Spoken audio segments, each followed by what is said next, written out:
Hi.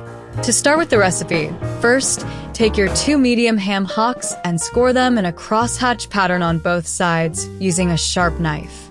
This step is crucial because it allows the flavors to penetrate deeply into the meat, ensuring a delicious result. Make sure your cuts are about ½ inch deep, which will help the ham hocks cook evenly.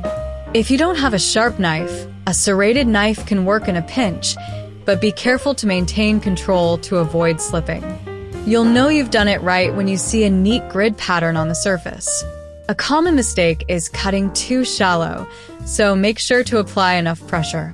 This small detail makes all the difference in flavor and texture, so take your time with IT. By the way, since many of you ask about this kitchen knife set that I use after trying several, I found one that really makes a difference. I'll leave a link in the video description in case you're interested. And that's how you make this delicious recipe. If you enjoyed it, don't forget to subscribe to the channel for more recipes like this one. Bye.